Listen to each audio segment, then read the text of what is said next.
En el video de hoy veremos la clase correspondiente al trabajo práctico de digestión de glúcidos, proteínas y lípidos. ¿Qué es la digestión? La digestión es el proceso de transformación por hidrólisis de los alimentos en moléculas que pueden ser absorbidas y transportadas al interior de las células intestinales, y este proceso ocurre en el tubo digestivo. Comenzaremos hablando sobre la digestión de los glúcidos. Los glúcidos son la fuente más importante de calorías en la dieta, constituyendo entre el 45 y el 60% de la ingesta calórica de un individuo en una dieta equilibrada. Los azúcares de la dieta pueden ser tanto monosacáridos como disacáridos, oligosacáridos o polisacáridos. ¿Y cuáles son los principales hidratos de carbono que consumimos? El almidón de las plantas, presente en granos, en tubérculos y en vegetales, está formado por polisacáridos amilopectina y amilosa. La diferencia entre estas moléculas radica básicamente en su estructura, ya que mientras la amilosa es un polisacárido lineal con uniones alfa-1,4, la amilopectina presenta ramificaciones, uniones alfa-1,6, cada 24 a 30 residuos de glucosa. Otro de los carbohidratos que consumimos es la sacarosa. Este azúcar se encuentra principalmente en frutas y en vegetales y es un disacárido que está formado por glucosa y fructosa unidas por enlaces alfa-1 beta-2. También consumimos glucógeno, que lo encontramos en alimentos como carne o pescado, y la estructura del glucógeno es similar a la de la amilopectina. Otro de los carbohidratos que consumimos es la lactosa, que es el principal carbohidrato dietario de origen animal. Es un disacárido que está presente en la leche y en los productos lácteos, compuesto por galactosa y glucosa, unidas a través del enlace glicosídico beta-1,4. El proceso digestivo convierte a todos los carbohidratos dietarios en monosacáridos a través de la hidrólisis de las uniones glicosídicas entre azúcares. En esta diapositiva vemos las estructuras de los carbohidratos dietarios comunes y cuáles son sus uniones. La amilosa está formada por la unión de glucosas mediante enlaces glicosídicos tipo alfa-1,4. La amilopectina, cuya estructura es similar a la del glucógeno, está formada por glucosas unidas en posición alfa-1,4 y ramificaciones alfa-1,6. La lactosa está formada por la unión en posición beta-1,4 entre glucosa y galactosa, y la sacarosa está formada por glucosa y fructosa unidas en posición alfa-1,2. La digestión del almidón comienza en la boca. Las glándulas salivales liberan alfa-amilasa. Esta enzima cataliza la hidrólisis de los enlaces alfa-1,4 de la amilopectina, la amilosa y el glucógeno, convirtiendo estas macromoléculas en polisacáridos más pequeños denominados alfa-dextrinas.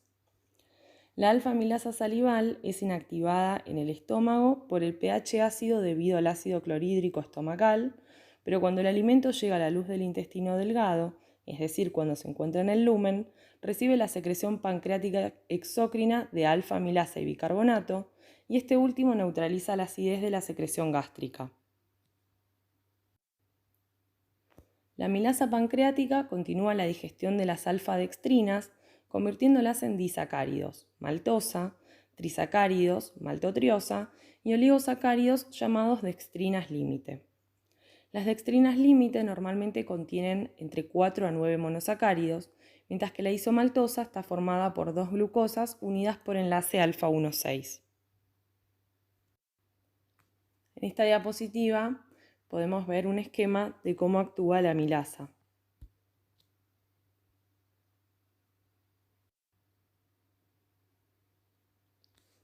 La digestión de los disacáridos, lactosa y sacarosa, tanto como la digestión de trisacáridos y dextrinas límite, es catalizada por enzimas denominadas disacaridasas, que están unidas a la superficie de la membrana plasmática de las células de ribete en cepillo del epitelio intestinal.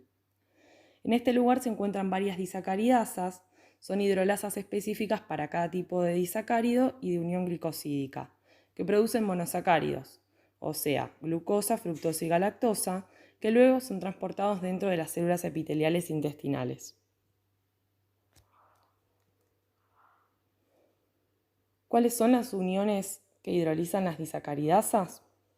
La maltasa, que también es llamada glucoamilasa, hidroliza las uniones alfa-1,4 de dextrina, es decir, las que tienen 4,9 monosacáridos, y de maltosa. La sacarasa hidroliza las uniones alfa-1-beta-2 entre la glucosa y fructosa que forman la sacarosa. La isomaltasa cataliza la hidrólisis de las uniones alfa-1,6 entre glucosas en la isomaltosa y en las dextrinas límites. La lactasa, que es una beta-glicosidasa, cataliza la hidrólisis de las uniones beta-glicosídicas de la lactosa y de los glicolípidos, por eso también se la denomina glicosilceramidasa. La trealasa es una enzima que hidroliza las uniones alfa-1,1 glicosídicas entre dos glucopiranosas que forman la trealosa. Aquí podemos ver un esquema que ejemplifica la acción que cataliza la enzima maltasa. En cuanto a las fibras de la dieta, están compuestas por homopolisacáridos, como la celulosa, hemicelulosa, la pectina, que no pueden ser digeridos por enzimas humanas en el tracto digestivo, pero son importantes dado que retienen agua, facilitando la motilidad intestinal. También retienen sales biliares y colesterol, colaborando en su eliminación. En el colon, las fibras dietarias y otros carbohidratos no digeridos pueden ser metabolizados por las bacterias produciendo gases y ácidos grasos de cadena corta, como el ácido acético, el propiónico y el ácido butírico.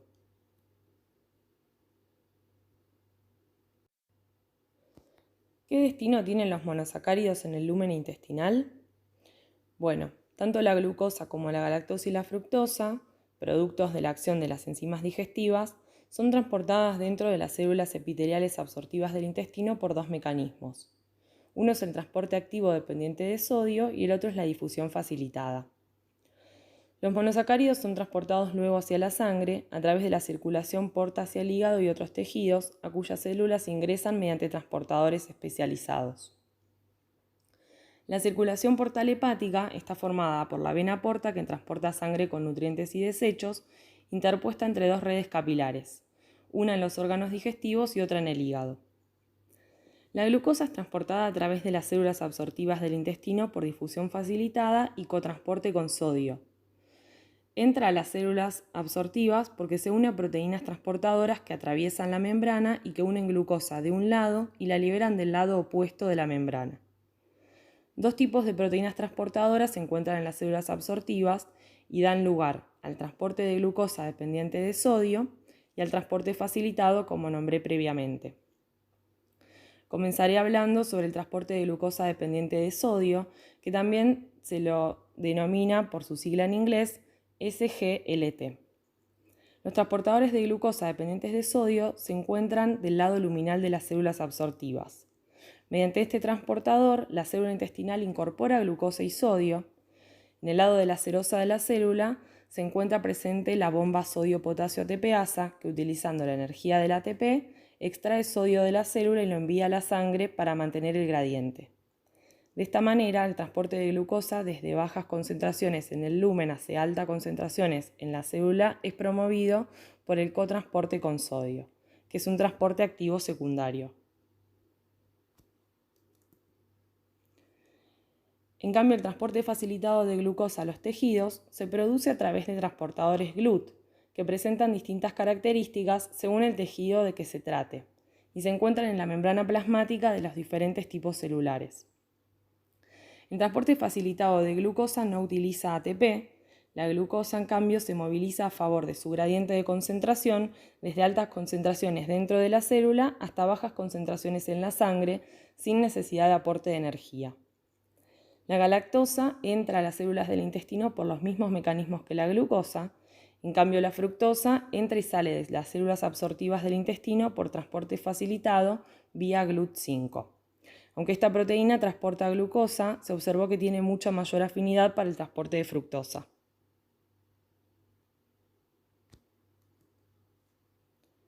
No todos los carbohidratos contenidos en los alimentos son digeridos y absorbidos con la misma velocidad en el intestino.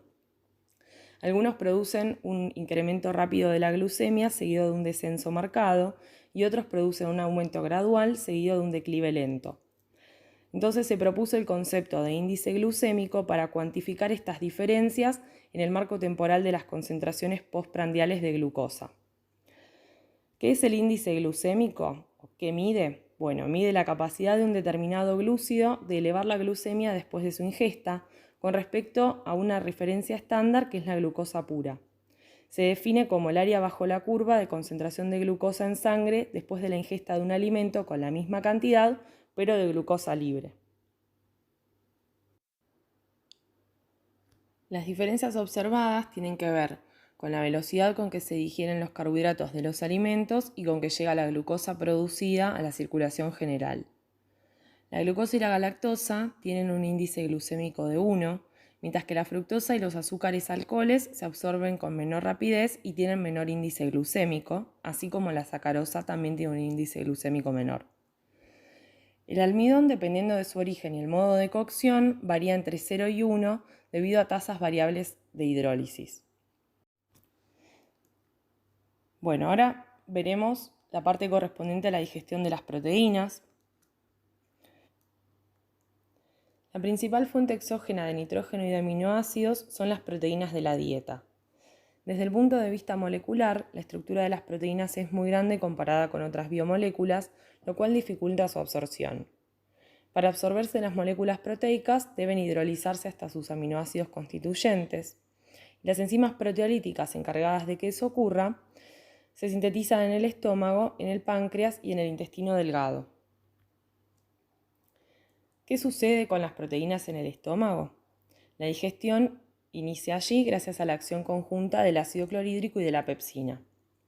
El ácido clorhídrico se sintetiza en las células parietales del estómago y su secreción es regulada por la histamina. Esta última se une a receptores tipo H2, estimulando la acción de la enzima anidrasa carbónica, la cual aumenta la producción de protones que luego salen a la luz del estómago acompañado de iones cloro. El ácido clorhídrico destruye algunas bacterias y a su vez desnaturaliza las proteínas y activa la transformación de pepsinógeno a pepsina para iniciar la hidrólisis enzimática de proteínas. En cuanto a la pepsina, las células de la mucosa gástrica sintetizan un zimógeno denominado pepsinógeno, el cual se convierte en pepsina mediante la pérdida de un pequeño fragmento peptídico. Este proceso es favorecido por el ácido clorhídrico y luego por la propia pepsina que se va formando en un fenómeno de autocatálisis. La acción de la pepsina produce la liberación de péptidos de menor tamaño. No es muy específica, sino que hidroliza enlaces en los que intervienen aminoácidos aromáticos, aunque también lo hace donde hay metionina y leucina. A este tipo de proteasa se la denomina endopeptidasa para diferenciarla de las enzimas que cortan desde cualquiera de los extremos de la cadena, que se denominan exopeptidasas. ¿Qué es un zimógeno o una proenzima? Un zimógeno o una proenzima es un precursor enzimático inactivo, es decir, que no cataliza ninguna reacción como hacen las enzimas, y para activarse necesita de un cambio bioquímico en su estructura que le lleve a conformar un centro activo donde pueda realizar la catálisis. Al llegar al intestino delgado, los péptidos que se producen en el estómago por acción de la pepsina son fragmentados por acción de las proteasas de origen pancreático a oligopéptidos y aminoácidos libres. La tripsina es una enteroquinasa presente en el ribete en cepillo. Es una endopeptidasa que reconoce y corta específicamente arginina o lisina en el grupo carbonilo de la unión peptídica.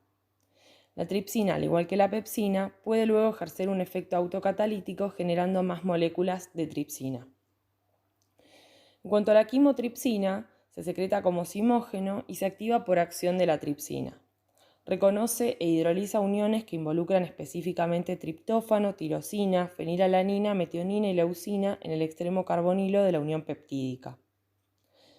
La elastasa es una enzima que se secreta como zimógeno o como proelastasa y se activa por acción de la tripsina, reconociendo alanina, glicina y serina en el extremo carbonilo de la unión peptídica. En cuanto a las carboxipeptidasas A y B, son exopeptidasas que se secretan como procarboxipeptidasas A y B y se activan por la acción de la tripsina. La carboxipeptidasa A reconoce casi todos los aminoácidos en el extremo carbonilo terminal. La superficie luminal del intestino contiene una aminopeptidasa. Es una exopeptidasa que hidroliza repetidamente el residuo N-terminal de los oligopéptidos para producir aminoácidos libres y péptidos de tamaño pequeño. Las células epiteliales del intestino absorben aminoácidos libres mediante un mecanismo de transporte activo secundario acoplado al transporte de sodio. También se pueden absorber pequeños péptidos mediante pinocitosis, que es un tipo de endocitosis en la que por invaginación de la membrana citoplasmática se forma una vesícula con contenido extracelular que se desprende hacia el interior de la célula. En el citosol del enterocito, todos los oligopéptidos se terminan de hidrolizar de forma tal que solo pasan aminoácidos a la circulación porta.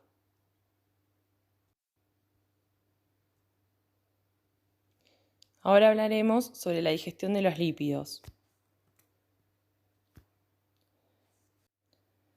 La mayor reserva de lípidos en los alimentos, tanto de origen vegetal como de origen animal, está constituida por los triacilglicéridos. La ruta de digestión de los triacilglicéridos depende en cierta manera del largo de la cadena de los ácidos grasos que los constituyen. Los triacilglicéridos que contienen ácidos grasos de cadena corta y de cadena media, es decir, aquellos que no tienen más de 12 átomos de carbono, son hidrolizados en la boca y en el estómago, generando 2-monoacilglicerol y ácidos grasos libres por acción de unas enzimas llamadas lipasas, que son la lipasa salival y la lipasa gástrica. Estas dos enzimas presentan mayor actividad en los niños que ingieren grandes cantidades de leche de vaca, que contienen alto contenido en triacilglicéridos con ácidos grasos de cadena corta. La lipasa lingual es importante en el recién nacido porque en ellos no está bien establecida la secreción de lipasa pancreática. Los ácidos grasos de cadena corta y media son absorbidos directamente por las células del epitelio intestinal, y luego entran a la sangre portal y son transportados al hígado unidos a la albúmina. El resto de la grasa dietaria ingresa al intestino donde es emulsionada en pequeñas partículas que son estabilizadas por la acción de compuestos anfipáticos llamados sales biliares. Las sales biliares son sintetizadas en el hígado a partir de colesterol y se almacenan en la vesícula biliar para luego ser secretadas en la luz del intestino. Estos compuestos actúan como detergentes que se unen a las gotas lipídicas que son disgregadas por la acción peristáltica del músculo intestinal.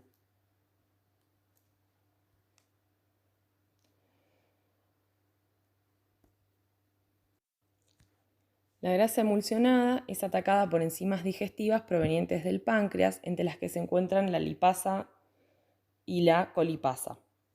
Además, el páncreas secreta bicarbonato. Esta secreción es estimulada por la hormona intestinal secretina, que neutraliza el ácido que entra al intestino desde el estómago junto con la comida parcialmente digerida, incrementando el pH a aproximadamente un valor de 6. Estas condiciones son óptimas para la acción de las enzimas digestivas del intestino. La secreción de las sales biliares y de enzimas pancreáticas es estimulada por una hormona intestinal llamada colecistoquinina. La lipasa pancreática será la responsable de hidrolizar a los ácidos grasos de todos los largos de cadena, produciendo ácidos grasos libres y 2-monoacilglicerol. La colipasa es secretada como procolipasa y convertida en colipasa por acción de la tripsina. Este complejo lipasa-colipasa es el que tiene actividad hidrolítica. El páncreas también produce esterasas y fosfolipasa A2, que hidrolizan los ácidos grasos del colesterol esterificado y el ácido graso en posición 2 de los fosfolípidos, resultando en lisofosfolípidos. Los ácidos grasos y los 2-monoacilgliceroles producidos por la digestión de los triacilglicéridos son nuevamente emulsionados por las sales biliares junto con otros lípidos de la dieta, como el colesterol, algunas vitaminas liposolubles y lisofosfolípidos, y empaquetados en micelas. Las micelas viajan a través de la capa de agua que se encuentra en la superficie de las microvellosidades de las células del epitelio intestinal, donde los ácidos grasos, los 2-monoacilgliceroles y otros lípidos dietarios son absorbidos. Aproximadamente el 95% de las sales biliares son reabsorbidas en el ilion y regresan al hígado vía circulación enterohepática, y solo un 5% de las sales biliares son excretadas en la materia fecal bajo circunstancias normales. Una vez dentro de las células del intestino, los ácidos grasos son reesterificados en el retículo endoplasmático liso con el 2-monoacilglicerol para formar triacilglicéridos. En este proceso, los ácidos grasos son activados acil-CoA de la misma forma en la cual se activan cuando se metabolizan por beta-oxidación. Los triglicéridos son insolubles en agua, por lo tanto no pueden entrar directamente en el torrente sanguíneo, entonces es necesario que sean transportados en partículas que reciben el nombre de lipoproteínas. Las células intestinales empaquetan los triglicéridos junto con otras proteínas, colesterol, vitaminas liposolubles y fosfolípidos en lipoproteínas que se llaman kilomicrones. La circulación enterohepática de ácidos biliares consiste en el proceso de secreción y recaptación de las sales biliares. Estos ácidos biliares sintetizados por el hígado son almacenados en la vesícula biliar y de allí son vertidos al intestino. Ahí son absorbidos y vuelven hacia el hígado vía circulación portal, de donde son extraídos para ser secretados nuevamente en la bilis. Este tema será visto con mayor profundidad en la clase de colesterol.